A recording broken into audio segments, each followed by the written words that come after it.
Okay, I'm gonna give you a couple of tips of how to paint your interior walls. The first one is that obviously you want to cover a little bit the area where you're working. I'm gonna take this carpet out anyway, but I'm just covering because we don't want a lot of mess. The second thing is that you want to have a really high quality paint. In this case, we are kind of freshening these walls up with a color a little bit lighter, and we're using a paint that has actually primer in it, so it's like primer and paint in one coat. I mean, it doesn't mean that you're gonna just get away with one coat, but at least it has some compounds that will help you to have a little bit of grip on the whole surface. Now, so you have a roller, something that this is extendable. It's really cool. Not a problem. The holder or the pole, and I'm gonna teach you how to paint it in an efficient way. Okay, so this is the efficient way of working.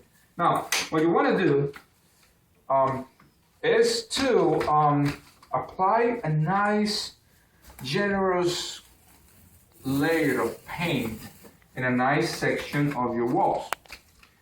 If you notice, I just put that over there, kind of nice and thick, and I just move over and do it again. And I'm trying to just work in a nice area, so I have enough paint. So check it out. I'll show you in a second. Last time, and this is what happens when you start painting and you have a lot of paint on the walls already. You forget about the tray that you were using to put the paint, and you're concentrating your eyes on the walls.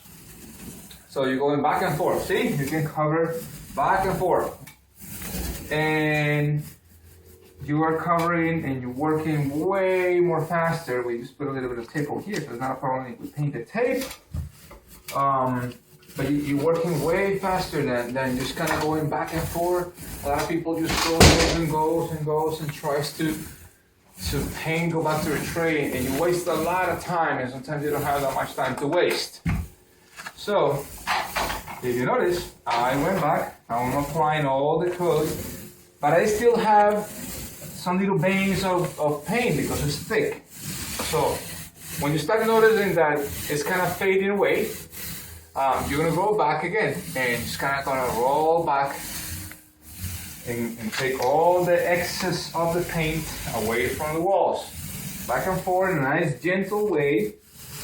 You go back and forth. You can actually tell that it's getting thinner, and then you're going back and you're covering everything, because sometimes it's kind of faded.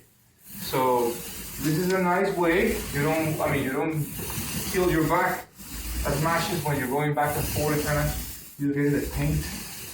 And that's how you move over and on, and I'll show you in a moment how to do the lines on the sides and around the casing and the door frames and all that stuff, okay?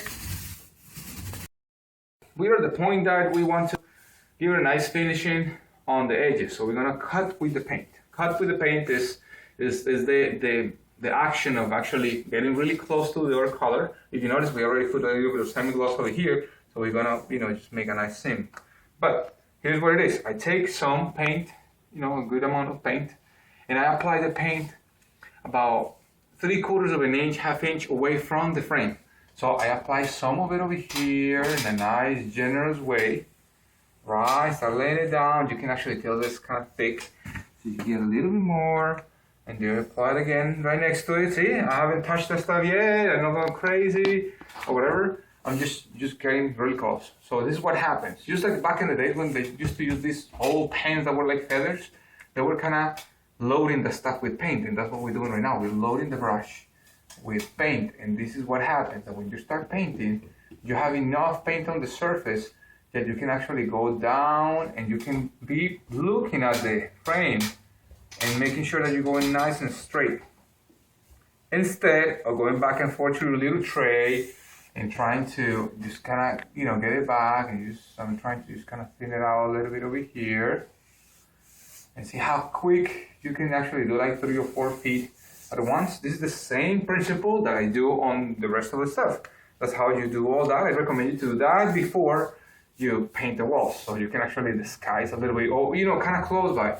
So if you're working with somebody, it would be nice if you do that and somebody comes right away, so you actually fade all these little brush lines away. You know, that's how you do it.